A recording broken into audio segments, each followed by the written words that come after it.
तो students, my name is Mohammad Asif Tariq. Okay students, हम लोगों ने स्टार्ट किया हुआ था क्लास 9 का बायोलॉजी का चैप्टर नंबर 4 जिसका नाम था सेल्स एंड टिश्यूज़। तो उसमें हमने सेल ऑर्गेनेलिस से रिलेटेड स्टार्ट किया था कि सेल ऑर्गेनेलिस कौन कौन से हैं। तो पहले हमने ऑर्गेनेली डिस्कस कर ली थी जिसका नाम था न्यूक्लियस। अब आगे हम लोग चलते हैं, तो आगे हम नेक्स्ट ऑर्गेनेली को डिस्कस करते हैं जिसका नाम है प्लास्टिड। अब प्लास्टिड के बारे में आपने एक बात याद रखनी है कि जो प्लास्टिड है ये सिर्फ आपको प्लांट सेल्स में नजर आएगा, एनिमल सेल्स में आपको प्लास्टिड नहीं मिलेगा। अब वन बाय वन हम डिस्कस करेंगे कि क्यों, वजह क्या है कि प्लांट सेल्स में प्रेजेंट, एनिमल सेल्स में प्रेजेंट नहीं है। तो वन बाय वन आगे स्टेप बाय स्टेप आपको पता चल जाएगा। तो देखते हैं आगे हमारे पास क्या चीज़ है। तो पहले नंबर पे हम डिस्कस करते हैं आगे प्लास्टिड के रिलेटेड कि प्लास्टिड क्या चीज़ है। तो प्लास्टिड के बारे में ये कहा जाता है मेम्ब्रेन बॉन्डेड ऑर्गेनेली है, यानी कि जैसे आपको न्यूक्लियस में बताया गया था, न्यूक्लियस भी क्या थी, मेम्ब्रेन बॉन्डेड थी कि उसके भी बाहर कवरिंग प्रेजेंट थी जिसको आपने न्यूक्लियर इन्वेलप का भी नाम दिया था। तो इसी तरीके से वो आपको प्लास्टिड का भी कह रहे हैं कि जो प्लास्टिड है वो भी क्या है, मेम्ब्रेन बॉन्डेड, यानी कि उसके बाहर भी एक कवरिंग प्रेजेंट होती है। उसके बाद इसकी आ जाती है लोकेशन कि जो प्लास्टिड है, अब इसकी लोकेशन क्या क्या है। तो प्लास्टिड के बारे में ये कहा जाता है कि प्लास्टिड जितने भी प्लांट सेल्स हैं उनके अंदर आपको नजर आएंगे। और दूसरे नंबर पे फोटोसिंथेटिक प्रोटिस्ट, यानी कि एलजी वगैरह। फोटोसिंथेटिक प्रोटिस्ट से मतलब ऐसे प्रोटिस्ट वगैरह जो अपनी फूड को खुद प्रिपेयर कर रहे हैं by the use of sunlight. अब प्लांट जितने भी हैं आपके पास, पौधे वगैरह, वो सारे फोटोसिंथेसिस वगैरह परफॉर्म करते हैं, यानी कि वो अपनी फूड को खुद प्रिपेयर कर रहे हैं by the use of sunlight. तो यही वो चीज़ कह रहे हैं कि जो प्लास्टिड है, तो प्लास्टिड जो जितने भी प्लांट सेल्स हैं, क्योंकि वो सबके सब फोटोसिंथेटिक है, तो इसका मतलब जितने भी प्लांट सेल्स हैं उन सब के अंदर आपको प्लास्टिड नजर आएगा। दूसरे नंबर पे आपको फोटोसिंथेटिक प्रोसेस यानी कि एलजी के अंदर भी आपको क्या नजर आएंगे, प्लास्टिड नजर आएंगे। तो इस स्टेटमेंट से आपको अब समझ आ गया होगा कि जो प्लास्टिड जो है वो एनिमल सेल के अंदर क्यों प्रेजेंट नहीं। एनिमल सेल्स तो अपनी फूड खुद प्रिपेयर नहीं कर सकते, उनको उन्होंने कहीं बाहर से अपनी फूड को कहीं दूसरे प्लांट से, एनिमल से अपनी फूड कंजप्ट करनी है। तो एनिमल्स तो फोटोसिंथेसिस भी परफॉर्म नहीं करेंगे, तो फिर एनिमल्स को प्लास्टिड की ज़रूरत भी नहीं। तो इस वजह से एनिमल्स में प्लास्टिड वगैरह प्रेजेंट नहीं होते, लेकिन प्लांट्स वगैरह और जितने भी आपके पास फोटोसिंथेटिक एलजी वगैरह, प्रोटिस्ट वगैरह, इन सब के अंदर आपको प्लास्टिड मिलेगा। अब इसके बाद नेक्स्ट हम चलते हैं टाइप्स ऑफ प्लास्टिड। तो प्लास्टिड की 3 टाइप्स है।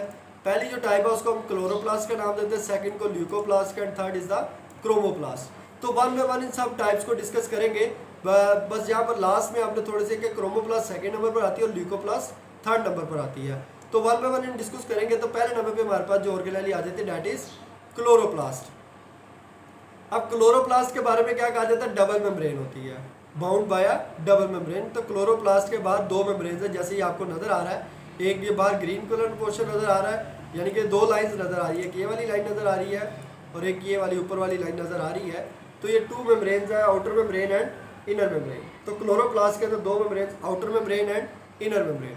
अब जो इसकी आउटर मेम्ब्रेन है वो स्मूथ होती है, यानी कि जैसे ये ग्रीन कलर आपको नजर आ रहा है, तो ग्रीन कलर में आपको कोई भी, जहाँ पर मेरा कर्सर मूव कर रहा है, तो यहाँ पर आपको कोई भी ऐसी चीज़ नज़र नहीं आ रही जो रुकावट पेश करती हो। तो बिल्कुल स्मूथ सी सरफेस है, बिल्कुल क्लियर सरफेस है।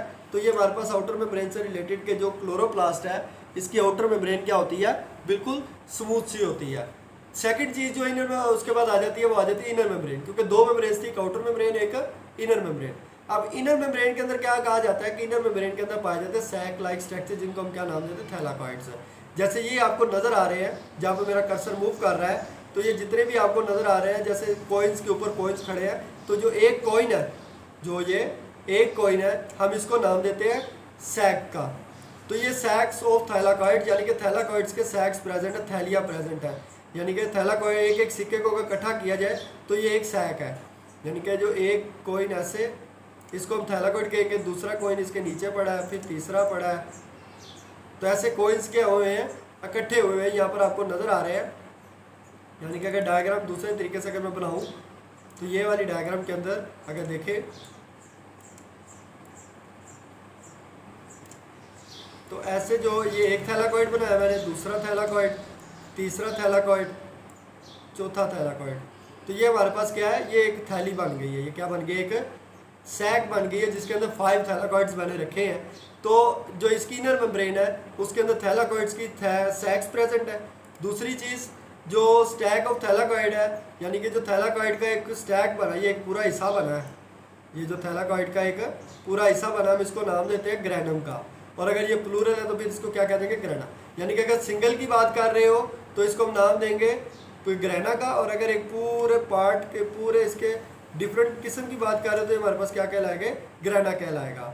अब ग्रेना जो है float in the inner fluid of chloroplast. Grana कहाँ पर प्रेजेंट होता है, इनर फ्लूइड ऑफ क्लोरोप्लास्ट के, क्लोरोप्लास्ट के इनर फ्लूइड के अंदर, यानी कि जिसको हम क्या नाम देते हैं, स्ट्रोमा का। जैसे न्यूक्लियस था तो न्यूक्लियस के इनर फ्लूइड को हमने न्यूक्लियोप्लाज्म का नाम दिया था, लेकिन प्लास्टिड का जो इनर फ्लूइड है हम उसको नाम देते हैं स्ट्रोमा का। तो जो थैलाकॉइड्स हैं यानी कि ग्रेना वगैरह है वो कहाँ पर तैर रहे होते हैं, कहाँ पर प्रेजेंट होते हैं, जो प्लास्टिड क्लोरोप्लास्ट है इसके स्ट्रोमा के अंदर। तो ये हमारे पास क्लोरोप्लास्ट से रिलेटेड था, इसका स्ट्रक्चर से रिलेटेड आगे आ जाता है फंक्शन ऑफ क्लोरोफिल। क्योंकि जो हमारा क्लोरोप्लास्ट है उसके अंदर सबसे इंपॉर्टेंट जो चीज़ है वो होती है क्लोरोफिल। इसके अंदर एक मॉलिक्यूल पाया जाता है जिसका नाम क्या है, क्लोरोफिल नाम है, और ये थैलाकॉइड्स के साथ प्रेजेंट होता है। तो अब इसका फंक्शन क्या है क्लोरोफिल का, कि क्लोरोप्लास्ट जो है, क्योंकि क्लोरोफिल ही मेन वजह बनता है प्लांट्स के अंदर फोटोसिंथेसिस की, कि जितने भी प्लांट्स के मेसोफिल सेल्स हैं, यानी कि प्लांट जहाँ से फोटोसिंथेसिस परफॉर्म करता है लीव्स के अंदर, तो इनके लीव्स के अंदर जो क्या कहते हैं कलर, जो एक मॉलिक्यूल प्रेजेंट है जिसको हम नाम देते हैं क्लोरोफिल का, जिसकी वजह से प्लांट्स क्या करते हैं, फोटोसिंथेसिस को परफॉर्म करवाते हैं। तो पहले नंबर पे फंक्शन पढ़ते हैं हम क्लोरोप्लास्ट का, site of photosynthesis in eukaryotes, यानी कि प्लांट सेल जितने भी हैं उनके अंदर ये साइट ऑफ फोटोसिंथेसिस है, वो फोटोसिंथेसिस कहाँ से करेंगे, क्लोरोप्लास्ट के जरिए से करेंगे। दूसरी चीज़ कि मैंने पहले बता दी कि इनके पास क्या पाए जाते हैं, यानी कि क्लोरोफिल प्रेजेंट होता है, जो कि क्या है, ग्रीन पिगमेंट है। यानी कि जो आपको प्लांट है, एक प्लांट के जो लीव्स है उनका कलर ग्रीन किस वजह से होता है, due to the presence of chlorophyll. और उसके ग्रीन क्लोरोफिल की वजह से वो प्लांट क्या परफॉर्म करता है, फोटोसिंथेसिस परफॉर्म करता है। और इसके साथ साथ दूसरे पिगमेंट्स भी पाए जाते हैं। क्लोरोफिल को पिगमेंट कहा गया, यानी कि कलर है, जो प्लांट्स को कौन सा कलर दे रहा है, कौन सा पिगमेंट दे रहा है, ग्रीन पिगमेंट दे रहा है, ग्रीन कलर दे रहा है। अब ये सारे के सारे पिगमेंट्स जो है ये कहाँ पर प्रेजेंट होते हैं, थैलाकॉइड्स ऑफ ग्रेना, यानी कि ग्रेना के जो थैलाकॉइड्स हैं उनके अंदर आपको ये नजर आएंगे, ये जितने भी क्लोरोफिल्स हैं। क्लोरोफिल की प्रेजेंस कहाँ पर होगी, थैलाकॉइड्स के अंदर, ग्रेना के। तो ये आपके पास फंक्शन था किसका, क्लोरोप्लास्ट का और क्लोरोफिल का। आगे इसकी सेकंड टाइप आ जाती है जिसको हम नाम देते हैं क्रोमोप्लास्ट का। अब क्रोमोप्लास्ट जो है सेकंड टाइप ऑफ प्लास्टिड, और इसके पास भी पिगमेंट होते हैं, और ये जितने भी प्लांट के अंदर ब्राइट कलर्स आ रहे होते हैं, जैसे उसका फ्रूट का कलर है, फ्लावर का कलर है, ये वो प्लांट्स को प्रोवाइड करता है। यानी कि फ्रूट कलर, फ्लावर कलर किस वजह से आ रहे हैं, due to the presence of chromoplast. अब इसकी क्रोमोप्लास्ट की अगर लोकेशन देखी जाए तो प्रेजेंट मैंने पहले बता दिया कि फ्लावर्स और फ्रूट्स के जो कलर्स हैं उसमें ये प्रेजेंट, ये हेल्प करवाते हैं। तो फिर इसकी लोकेशन भी क्या होगी, फ्लावर पेटल्स के अंदर और फ्रूट्स के अंदर आपको क्या नजर आएगा, क्रोमोप्लास्ट नजर आएगा। फंक्शन वो भी समझ आ गया कि सिर्फ फंक्शन में क्या करवाना है, give colour to the flowers, कि फ्लावर्स को कलर देना है। उसके बाद हेल्प इन पोलिनेशन, यानी कि अब फ्लावर को जब ब्राइट कलर दिया तो ब्राइट कलर ने क्या करना है, हमेशा अपनी चीज़ को, अपनी तरफ किसी चीज़ को अट्रैक्ट करेगा ब्राइट कलर। तो जब वो अपनी चीज़ तरफ किसी चीज़ को अट्रैक्ट करता है, जैसे आपको गुलाब के फूल है, उसका रोज़ का फूल है, फ्लावर है, वो रेड कलर का है, वो क्या करेगा, डिफरेंट इंसेक्ट्स को अपनी तरफ इंट्रैक्ट करता है। तो इंट्रैक्ट कर रहा है due to the brightness of flower rose petals. तो गुलाब की पत्तियों की कलर की वजह से मक्खी वगैरह, इंसेक्ट्स वगैरह उसकी तरफ जाती हैं। तो जब वो उसकी तरफ जाती है, जाने के बाद जब वहाँ पर बैठकर उसका नेक्टर यानी कि जूस पीती हैं, तो जूस पीने के बाद जब वहाँ से उठती हैं तो फ्लावर के अंदर आपको अक्सर ब्राउन कलर के स्ट्रक्चर नज़र आ रहे होते हैं, ग्रेन लाइक स्ट्रक्चर छोटे छोटे से। तो वो ब्राउन लाइक स्ट्रक्चर जो है उनको पोलन्स का नाम दिया जाता है। वो पोलन्स उनके विंग्स के साथ क्या हो जाते हैं, अटैच हो जाते हैं। जब वो उड़कर दूसरे फूल पर जाकर बैठती है, फ्लावर पर, तो फिर वो वहाँ पर पोलन को क्या कर देती है, ट्रांसफ़र कर देती है। तो उस प्रोसेस को हम नाम देते हैं पोलिनेशन का। तो ये जो फ्लावर जो क्रोमोप्लास्ट है ये फिर पोलिनेशन में भी हेल्प करवाएगा, क्योंकि जब ब्राइट कलर देगा तो इंसेक्ट्स आएंगी, तो इंसेक्ट्स जब वहाँ से उड़कर जाएंगी तो दूसरे फ्लावर पर पोलिनेशन होगी, तो फिर हेल्प इन पोलिनेशन। दूसरे नंबर पे डिस्पर्सल ऑफ फ्रूट। अब जब फ्रूट में था तो एक आई, उसने वहाँ से उसके फ्लावर के ऊपर बैठी, किसी फूल के, किसी प्लांट के, उसके फ्लावर से गए, उड़ के गई, तो उसके नेक्टर जो क्या कहते हैं पोलन है वो साथ लेकर गई, वो कहीं ज़मीन पर गिर के जाते जाते, तो वहाँ पर एक न्यू फ्लावर क्या होगा, न्यू प्लांट ग्रो करेगा उस फ्रूट से रिलेटेड। जैसे एप्पल है तो एप्पल के पहले फ्लावर निकलते फिर फल बनता है।